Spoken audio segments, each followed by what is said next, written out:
There is a silence beneath every word we speak. A place where language fractures and something older waits, not dead, not asleep, but exiled. We call it repression, though the word itself is already a disguise. Repression is not forgetting. It is the violent burial of what refuses to be seen. What you cannot face does not disappear. It calcifies. It dreams behind your dreams. It speaks in symptoms. It chooses your lovers. It sabotages your ambitions.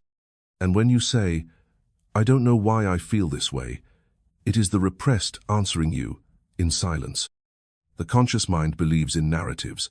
It clings to the comfort of coherence, but the unconscious, it obeys no such laws. It records without commentary.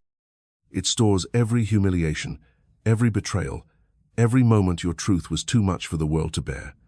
And so you split, you fragment, you adapt to survive, you learn to smile while bleeding inside.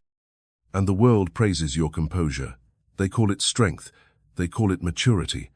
But beneath it is a war unspoken, unending, unfelt by the mind that was trained to look away. Repression is not weakness. It is a brilliant defense. It is the psyche saying, "Not now, not yet. This will break you." But what was buried does not die. The child who cried in silence becomes the adult who cannot love without fear. The rage that was never allowed becomes the body that breaks itself down. Autoimmune, auto-destructive. The self turning on itself in the name of peace. To access the repressed is to trespass into sacred territory. It is to become an archaeologist of your own ruin. Not to fix what is broken, but to feel what was unfelt. To see what was made invisible. Pain is the doorway. Resistance is the guardian. Every time you distract yourself, you are protecting a wound. And yet, if you do not turn toward it, you will live a life ruled by ghosts. The unconscious does not lie. It cannot. It is raw, relentless, archaic. It is older than morality, older than memory. It is where your trauma sleeps. It is where your desire dreams in chains. Every time you wake in panic, every time you sabotage the thing you say you want, the unconscious is speaking. To gain power, you must first lose illusion. Not the illusion of the world, but the illusion of yourself. The persona you wear, the one who has it together, who smiles when asked how they're doing, that is not you. That is your adaptation, your shell, your armor. Power is not found in control. Power is found in truth. And truth is not clean. It is not noble. It is not pretty. Truth is feral. It is terrifying. But it is yours. What we repress becomes fate. The father you hated becomes the partner you choose. The shame you buried becomes the job you excel at, just to prove you're not worthless. But no success will quiet the hunger of a wound unacknowledged, and no relationship can save you from what you refuse to feel. Repression is time frozen. The psyche stops where the pain begins. You may grow old, you may achieve. You may become someone others envy. But inside, something remains untouched. A fragment of self, stuck in the moment it was told, "You are too much. You are wrong. You are unlovable." And it waits. It waits for you to return. Accessing the repressed is not a technique. It is not a hack. It is a death, a psychic death, the shattering of the known. You do not become powerful by adding more. You become powerful by facing the void within, the void where your real self was buried. You will not find freedom in affirmations.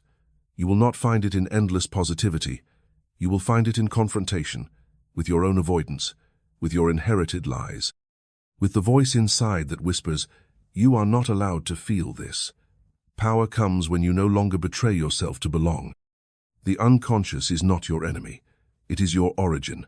It holds your pain, yes, but also your capacity to love without condition, to create without apology, to speak without trembling.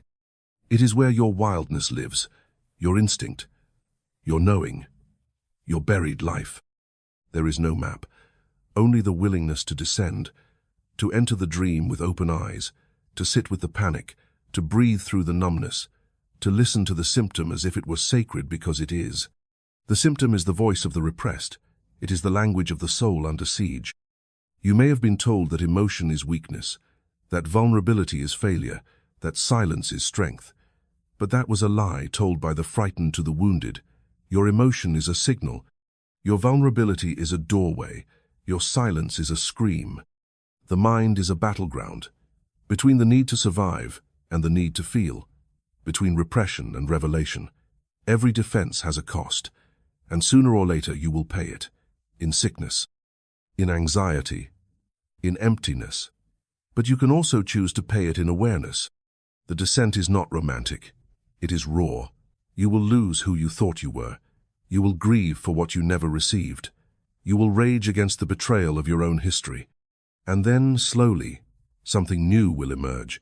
Not a better self, but a real one. To access the repressed mind is to confront the truth that your suffering is not accidental. It is structured. It is meaningful. It is the body and soul conspiring to wake you up. There is no freedom without pain. But there is no growth without freedom. You will be tempted to turn back, to numb, to perform, to chase validation. Don't. Stay. Feel the shame. Feel the sorrow. Feel the ancient loneliness you've hidden behind achievement. These are not your enemies. They are your oracles. They carry your origin story. You do not need to become someone else. You need to remember who you were before the forgetting, before the adaptation, before the lie. That self is still alive, beneath the noise, beneath the defenses, beneath the persona. Power is not dominance. It is integration. It is wholeness. It is the union of what you show and what you hide. It is the strength to speak what was forbidden, to weep what was denied, to touch what was numbed. The unconscious is not a cage. It is a compass. If you follow your fear not to obey it, but to understand it, it will guide you. If you follow your symptom not to suppress it, but to hear it, it will teach you. The mind that suffers is not broken.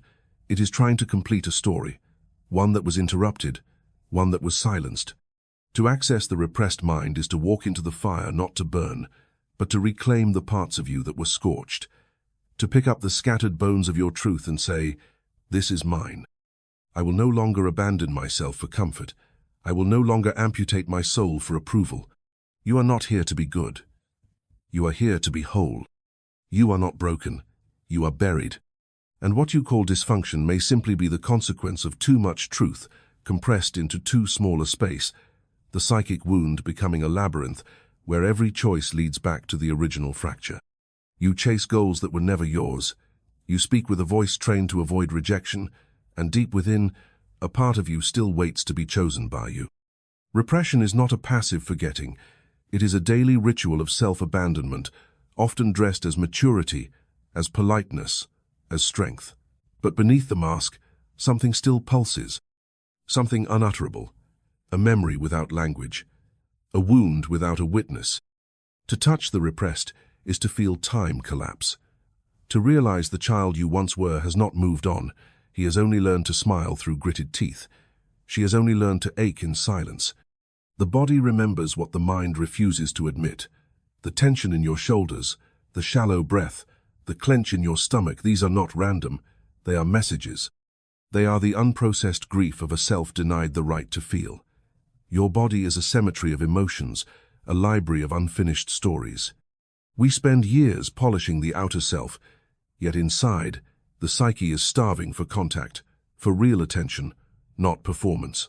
The pain you keep trying to eliminate is not the enemy. It is the only honest thing left. The nervous system does not lie. It does not negotiate with repression. It trembles. It resists. It weeps beneath the skin.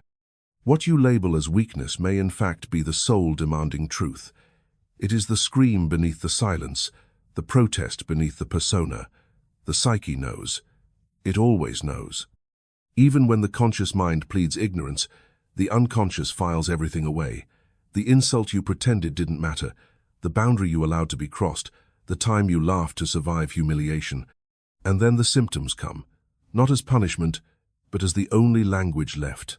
The anxiety that won't go away, the fatigue that no sleep can fix, the compulsions that shame you. These are not malfunctions, they are encrypted messages from the part of you that still remembers what happened, even if you don't. Your unconscious is not subtle. It breaks down your body when your story has nowhere else to go. It ruins your relationships when your wounds are ignored. It destroys what you build in falsehood, forcing you back to what is real. The modern world tells you to be functional. But repression is not functional. It is violent. It tears the psyche in two. One part performs, the other suffers. And between them is a chasm of disconnection. You can be successful and empty. You can be admired and miserable. You can laugh with friends while dying inside. The psyche does not care about appearances. It cares about truth, and it will torment you until you listen. This is not punishment. It is the unconscious begging to be seen. It is the part of you still stuck in a room with no exit, replaying a moment you swore you forgot. That moment never ended. It fractured the flow of your development. It told you that being yourself was dangerous. So you split. You adapted. You built a life around the wound instead of through it. But a life organized around avoidance can never be whole.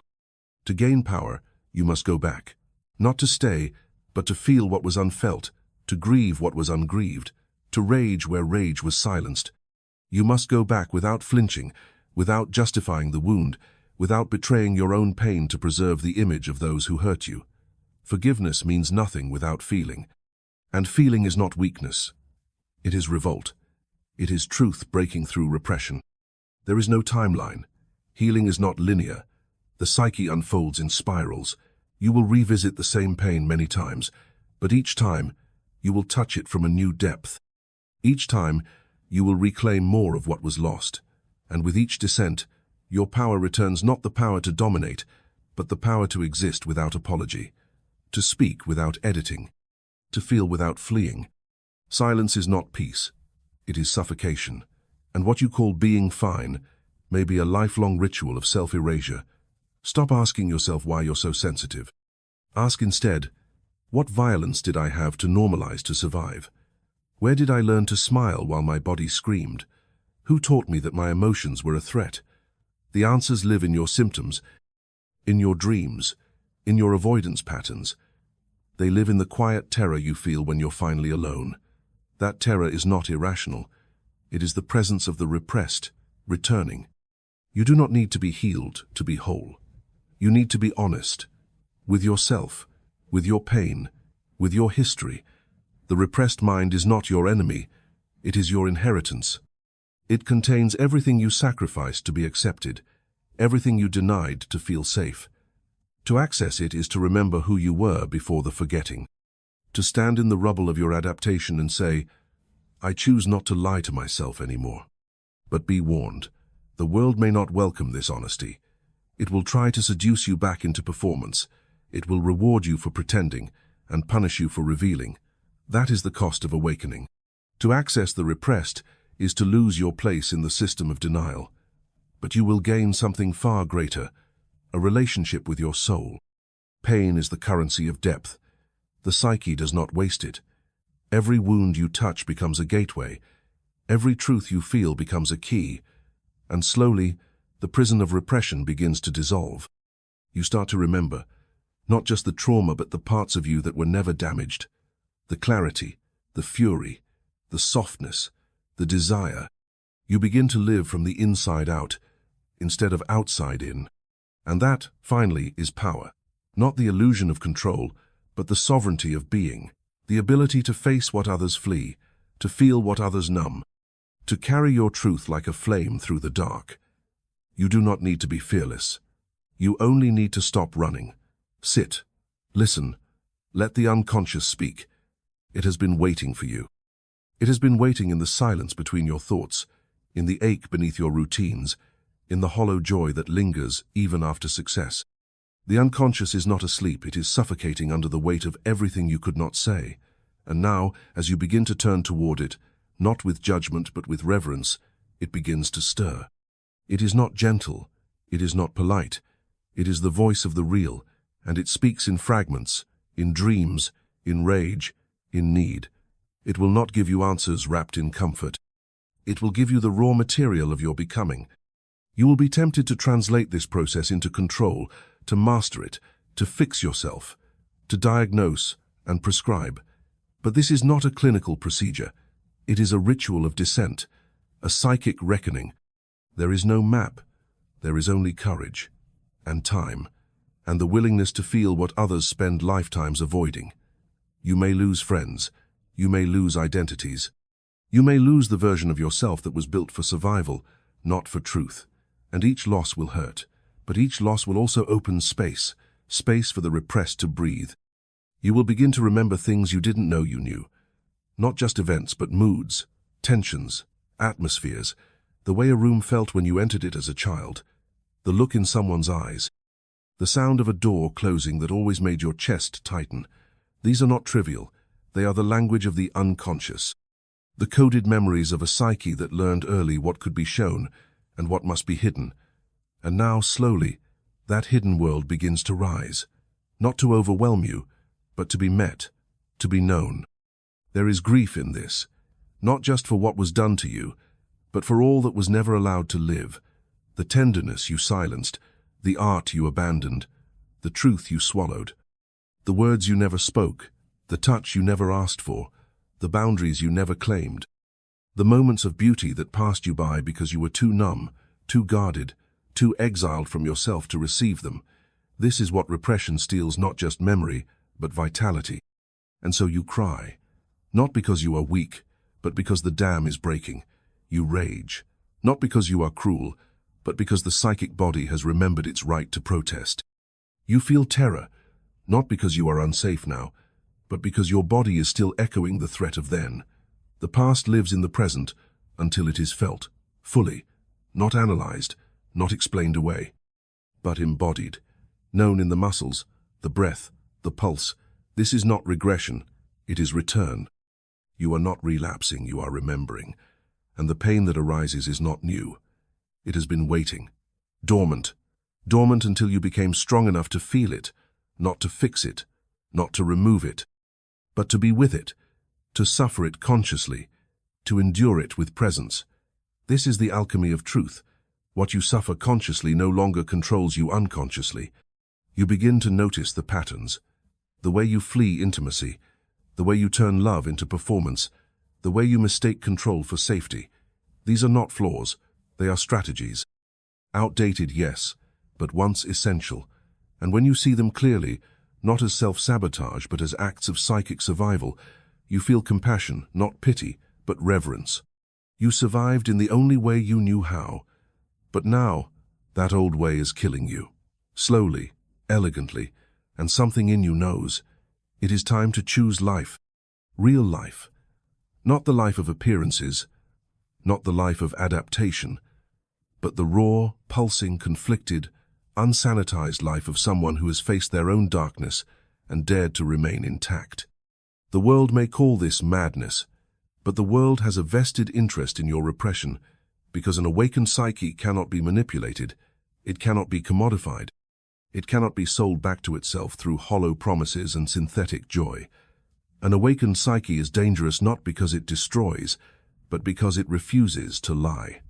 To access the repressed mind is to commit treason against the false self. It is to refuse the legacy of silence passed down through generations. It is to interrupt the cycle, to feel what your mother could not, to scream what your father swallowed, to grieve what your culture denied. This is ancestral work, not just personal healing but collective defiance. Your descent is not selfish, it is sacred. And as you go deeper, you realize, repression is not just internal, it is systemic, it is social, it is built into the fabric of language, of norms, of institutions. The psyche does not repress alone, it is taught to, conditioned to, punished if it doesn't. And so your liberation is not just yours, it challenges everything built on your silence. That is why it is so frightening. That is why it is so necessary. You begin to live differently. Not because someone told you how, but because you are no longer willing to abandon yourself. You say no more often. You rest without guilt. You let yourself want. You let yourself not know. You stop performing pain for comfort. You stop demanding numbness as a virtue. You stop apologizing for existing. And the world resists this. But you don't. Not anymore. This is the beginning of power. Real power. The power to remain with yourself when everything around you tries to pull you away. The power to choose presence over protection. The power to live from the inside out. It does not happen all at once. It is a slow burn, a daily rebellion.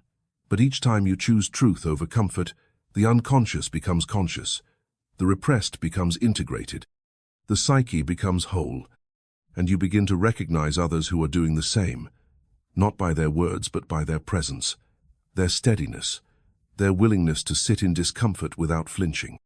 You recognize the light in their eyes, not the light of naive hope, but the light of someone who has walked through fire and emerged unburnt, scarred, yes, but intact, alive, real.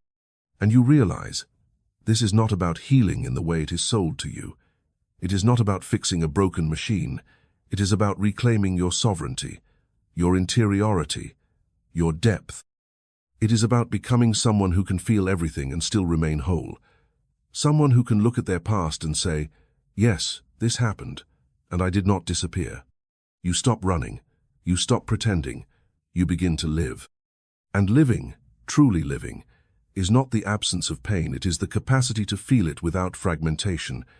It is the ability to remain whole in the presence of contradiction, to allow grief and gratitude to coexist in the same breath, to laugh while still mourning, to rage while still loving, to walk into memory without collapsing into it. This is what it means to integrate the repressed, not to eliminate your darkness, but to let it speak, to let it inform you, to let it shape your truth without consuming it. There is a violence in silence, not the quiet of peace, but the muting of self. The kind of silence you were taught to swallow because your feelings were inconvenient, your needs were too loud, your aliveness too much for those who had already buried their own. And so you learned to cut yourself off, to amputate your vitality in exchange for belonging. You called it being good, being easy, being mature. But it was always a kind of death, a slow, polished, socially acceptable death. Now, each time you feel, it's a resurrection, a subtle betrayal of everything you were taught to suppress. To weep is a revolution. To tremble is to return. To say no without explanation is to reclaim the body as sacred territory. And with each act of honesty, you gather the scattered parts of your psyche. You piece yourself back together not as you were, but as you are real, raw, undivided. You begin to see the false selves around you, the way people decorate their cages, the way they laugh too loud to avoid the silence, the way they obsess over wellness while avoiding the wounds, the way they speak of love but cannot receive it. You see it not with judgment, but with clarity. You see yourself in them, the parts of you still learning how to come home. Because this work is never finished.